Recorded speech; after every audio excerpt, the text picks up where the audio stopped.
26 जनवरी को भारत ने अमेरिका के मुंह पर जड़ा सबसे जोरदार तमाचा। मदर ऑफ ऑल डील्स ने पलट दी भारत की किस्मत। अभागा निकला अमेरिका। जिसे कहा था डेड इकोनॉमी, आज उसी ने अमेरिका का निकाल दिया जनाजा। ट्रंप की छाती पर मूल दलकर भारत बन गया दुनिया का नया बॉस। ट्रंप के ट्रेड वॉर की निकली हवा। खैरात मांगने वाला नहीं, अब दुनिया नचाने वाला बना भारत। यूएस की हेकड़ी हुई हवा। मोदी ने कर दी दुनिया की सबसे बड़ी डील। पाकिस्तान बेहोश और अमेरिका कोमा में। मोदी के न्यू इंडिया ने 26 जनवरी को लिखती ट्रंप की बर्बादी की नई स्क्रिप्ट। गणतंत्र दिवस पर भारत ने अमेरिका को उसकी हैसियत से नाप डाला। खबर ऐसी है कि आपका सीना भी 56 इंच का हो जाएगा। इसलिए उसे जानने से पहले कमेंट में लिखते चलिए भारत माता की जय। सच पूछिए तो इधर कर्तव्य पथ पर भारत अपनी सुपर पावर होने की ताकत की नुमाइश कर रहा है, उधर अमेरिका सदमे में और पाकिस्तान तो खैर कब का बेहोश हो चुका है। न्यूयॉर्क से लेकर वॉशिंगटन तक ऐसी खलबली मची है कि व्हाइट हाउस की दीवारों में भी कंपन महसूस हो रहा है।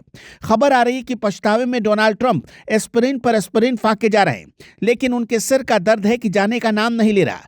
भारत ने 26 जनवरी यानी अपने गणतंत्र दिवस के मौके पर अमेरिका के मुंह पर कूटनीति का ऐसा तगड़ा तमाचा मारा जिसकी गूंज और जिसका सदमा उसे आने वाले कई सालों तक लगने वाला है। वर्ल्ड बैंक के बड़े बड़े एनालिस्ट जो कल तक भारत को लेक्चर देते थे, आज वो भी सदमे में। पूरी दुनिया अपनी खुली आंखों से देख रही और मान रही कि इस प्लेनेट पर अगर रहने का कोई सबसे बेहतरीन दौर है तो वो भारत में रहने का दौर है। ये मोदी का न्यू इंडिया है जो न झुकता है न रुकता है। हम भूले नहीं और नहीं दुनिया को भूलने देंगे कि साल 2012 में इसी वर्ल्ड बैंक ने और इन्हीं पश्चिमी देशों ने भारत की अर्थव्यवस्था को फ्रेजाइल 5 की लिस्ट में डाल दिया था। मतलब दुनिया की 5 सबसे कमजोर और अस्थिर अर्थव्यवस्थाओं में से एक। हमारा मजाक उड़ाया जाता था, हमें दया की भीख दी जाती थी, लेकिन वक्त का पहिया देखिए कैसे घूमा। वो फ्रेजाइल 5 वाला भारत आज दुनिया की चौथी सबसे बड़ी अर्थव्यवस्था बनकर सीना तान कर खड़ा है। और फ्रेजाइल 5 से टॉप 3 की तरफ बढ़ना किसी सपने जैसा नहीं बल्कि एक जीती जागती हकीकत है। अगले साल तक भारत दुनिया की तीसरी सबसे बड़ी आर्थिक महाशक्ति बन जाएगा और इसके पीछे सिर्फ और सिर्फ एक ही वजह है और वो है दमदार लीडरशिप और भारत की जनता का भरोसा। आपको याद होगा अभी पिछले साल अगस्त 2025 में डोनाल्ड ट्रंप क्या कह रहे थे। ट्रंप ने अपनी रैलियों में चिल्ला चिल्ला कर कहा था कि भारत एक डेड इकोनॉमी है। उन्होंने कहा था कि भारत का अब कोई फ्यूचर नहीं है। लेकिन मिस्टर ट्रंप, जरा अपनी आंखों से चश्मा हटाकर देखिए, आज उसी भारत ने जिसे आप डेड इकोनॉमी कह रहे थे, उसी में पूरी दुनिया अपना फ्यूचर देख रही है। दुनिया भारत के पीछे भाग रही है। हर कोई भारत के साथ एफटीए करना चाहता है। एफटीए यानी फ्री ट्रेड एग्रीमेंट। मतलब साफ है, आप हमारे यहां सामान भेजो बिना किसी टैक्स और बिना टैरिफ के, और हम आपके यहां सामान भेजेंगे बिना किसी रोक टोक के। दुनिया जान चुकी है कि भारत सबसे कम टैरिफ लगाने वाले देशों में से एक है। ट्रंप चिल्लाते रह गए कि भारत टैरिफ किंग है, लेकिन असलियत यह है कि इस डील से भारत को कोई नुकसान नहीं होगा, बल्कि हमारे भारतीय मैन्युफैक्चरर्स को इसका फायदा होगा, जो इसकी गिनती करना भी मुश्किल है।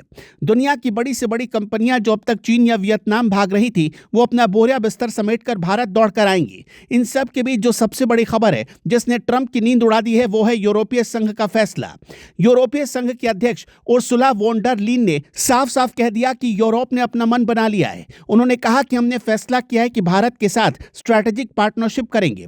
हम भारत के साथ वो डील करने आए हैं जिसे इतिहास में मदर ऑफ ऑल डील्स कहा जाएगा। जी हां, मदर ऑफ ऑल डील्स। ये कोई छोटी मोटी बात नहीं है। यूरोपीय काउंसिल के अध्यक्ष एंटोनियो लुइस सांतोस दा कोस्टा, यूरोपीय काउंसिल के अध्यक्ष एंटोनियो लुइस सांतोस दा कोस्टा और यूरोपीय कमीशन के अध्यक्ष उर्सुला वॉन डेर लेयन इस बार भारत के गणतंत्र दिवस समारोह में मुख्य अतिथि बनकर आ रहे हैं। 26 जनवरी को जब राजपथ पर भारत की सेना अपना दम दिखा रही थी, तो ये दोनों बड़े नेता वहां गवाह बन रहे थे भारत की बढ़ती ताकत का। सोचिए और जरा टाइमिंग देखिए। स्टेट डिनर और औपचारिक कार्यक्रमों के साथ साथ दोनों नेताओं के एजेंडे में जो सबसे बड़ा मुद्दा है, वो है एशिया की तीसरी सबसे बड़ी अर्थव्यवस्था भारत के साथ मुक्त व्यापार वार्ता को फाइनल करना, यानी फ्री ट्रेड एग्रीमेंट साइन करना। यह सब ऐसे समय पर हो रहा है जब यूरोप खुद एक मुश्किल दौर से गुजर रहा है। अमेरिका के राष्ट्रपति डोनाल्ड ट्रंप ने अपनी दादागिरी दिखाते हुए पहले ग्रीनलैंड पर अमेरिकी नियंत्रण की बात की, और जब यूरोप ने विरोध किया तो ट्रंप ने अपने ही दोस्तों के खिलाफ ट्रेड वॉर की शुरुआत करने की धमकी दे दी। ट्रंप को लगा कि वो डराकर और धमकाकर यूरोप को झुका देंगे। उन्होंने सोचा कि अमेरिका के बिना यूरोप का क्या होगा, लेकिन ट्रंप ये भूल गए कि अब दुनिया के समीकरण बदल चुके हैं। यूरोप ने अमेरिका के सामने झुकने के बजाय भारत से हाथ मिलाना बेहतर समझा। ये भारत की कूटनीतिक जीत है। मुख्य अतिथियों का चयन भारत की सोची समझी रणनीति और और कूटनीतिक सोच का संकेत देता है। भारत ने दुनिया को बता दिया कि हम किसी एक देश पर निर्भर नहीं है। भारत दुनिया के दूसरे हिस्सों के साथ अपने रणनीतिक और व्यापारिक रिश्ते इतनी तेजी से बढ़ा रहा है कि अमेरिका जैसा देश भी अब साइडलाइन महसूस कर रहा है। लंदन के पब से लेकर बर्लिन के कैफे तक बस एक ही चर्चा हो रही है कि देखो भाई, भारत ने ट्रंपुआ को क्या नचाया है। ट्रंप अपनी हेकड़ी में रह गए और मोदी जी ने बाजी मार ली। ये एफटीए समझौता कोई आम समझौता नहीं है। पिछले 4 सालों में भारत का 9वां फ्री ट्रेड एग्रीमेंट होगा। इससे पहले भारत ने ब्रिटेन, ओमान, न्यूजीलैंड और कई दूसरे देशों के साथ ऐसे ही समझौते करके अपनी ताकत का लोहा मनवाया। यूरोपीय संघ पहले जापान, दक्षिण कोरिया और वियतनाम के साथ भी ऐसे समझौते कर चुके हैं, लेकिन भारत के साथ होने वाला यह समझौता उन सबसे कहीं ज्यादा बड़ा और विशाल है। इसे मोटे तौर पर ऐसे समझिए कि जब यूरोपीय संघ और भारत साथ आते हैं तो 2 अरब लोगों का विशाल मुक्त बाजार बनेगा। 2 अरब लोग, ये कोई छोटा आंकड़ा नहीं है। ये दुनिया की जीडीपी का 1/4 हिस्सा है। यानी दुनिया के व्यापार का 25% हिस्सा अब भारत और यूरोप के कंट्रोल में होगा। ट्रंप अपनी प्रोटेक्शनिस्ट पॉलिसी और अमेरिका फर्स्ट का नारा लगाते रह गए और यहां भारत ने ग्लोबल इकोनॉमी का गेम ही पलट दिया। भारत के लिए यूरोपीय यूनियन पहले से ही उसका सबसे बड़ा व्यापारिक समूह है, लेकिन इस डील के बाद यह रिश्ता एक अलग ही लेवल पर चला जाएगा।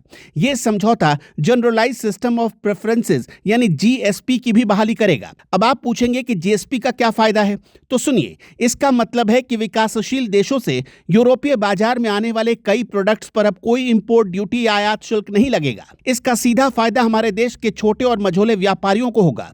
यह एग्रीमेंट भारत की उस खोई हुई बाजार की पहुंच को बहाल करेगा जो पिछले कुछ सालों में मुश्किलों का सामना कर रही थी। इससे भारत का कपड़ा उद्योग, भारत की दवाइयां, हमारा स्टील और पेट्रोलियम उत्पाद और मशीनरी जैसे प्रमुख एक्सपोर्ट्स पर टैरिफ कम होंगे। इसका मतलब है कि यूरोप के बाजारों में भारत का सामान सस्ता मिलेगा और जब सामान सस्ता और अच्छी क्वालिटी का होगा तो यूरोप की जनता अमेरिकी सामान छोड़कर मेड इन इंडिया सामान खरीदेगी। यही तो वो बात है जिसने ट्रंप को एस्पिरिन खाने पर मजबूर कर दिया है। अमेरिकी टैरिफ बढ़ने से जो झटके भारतीय कंपनियों को लग सकते थे, अब इस यूरोपियन डील ने उन झटकों को पूरी तरह से अब्सॉर्ब कर लिया है। भारत ने अपनी सुरक्षा का ऐसा कवच तैयार कर लिया जिसे भेदना अब अमेरिका के बस की बात नहीं है। ट्रंप सोचते थे कि वो टैरिफ बढ़ाकर भारत को घुटनों पर ला देंगे, लेकिन मोदी जी ने यूरोप का दरवाजा खोलकर ट्रंप को दिखा दिया कि भारत के पास विकल्पों की कमी नहीं है। आज भारत दुनिया को यह बता रहा है कि हम बिजनेस करना जानते हैं और अपनी शर्तों पर करना जानते हैं। कहां गया वो अमेरिका जो पूरी दुनिया का ठेकेदार बनता था? आज भारत की शर्तों पर यूरोप डील कर रहा है और अमेरिका कोने में बैठकर बस तमाशा देख रहा है। भारत के इस कदम ने साबित कर दिया कि जियोपॉलिटिक्स में अब इमोशन नहीं बल्कि स्मार्ट मूव्स चलते हैं। ट्रंप अपनी ईगो में रहे और भारत ने मौके पर चौका मार दिया। जो लोग कल तक कहते थे कि भारत में मैन्युफैक्चरिंग हब बनने की क्षमता नहीं है, आज वो देख लें। जब दुनिया की सबसे बड़ी कंपनियों और यूरोप जैसा विशाल बाजार भारत के लिए अपने दरवाजे खोल रहा है, तो इसका मतलब साफ है कि क्वालिटी और ट्रस्ट अब भारत का दूसरा नाम बन चुका है। यानी आज का 26 जनवरी सिर्फ परेड और झांकियों का दिन नहीं है, बल्कि ये वो दिन है जब भारत आर्थिक आजादी का नया अध्याय लिख रहा है। ये मदर ऑफ ऑल डील्स इस बात का सबूत है कि 21वीं सदी सच में भारत की सदी है। ट्रंप को अब समझ में आ रहा होगा कि डेड इकोनॉमी किसे कहते हैं। डेड वो नहीं जो आगे बढ़ रहा है, डेड वो सोच है जो आपको लगता है कि आप अकेले दुनिया चला सकते हैं। भारत ने दिखा दिया कि साथ मिलकर चलना ही असली ताकत है, लेकिन वो साथ बराबरी का होना चाहिए। यूरोप को भारत की जरूरत थी और भारत ने उसे सम्मान दिया, लेकिन अपनी शर्तों पर। यह है नया भारत जो अपनी वैल्यू जानता है और अपनी कीमत वसूलना भी जानता है। तो एस्पिरिन खाते रहिए मिस्टर ट्रंप, क्योंकि भारत की रफ्तार अब रुकने वाली नहीं है। यह समझौता तो बस एक शुरुआत है। अभी तो ऐसे कई और धमाके होने बाकी हैं। अगर आपको भी भारत की इस उपलब्धि पर फक्र है तो कमेंट सेक्शन में लिख दीजिए जय हिंद।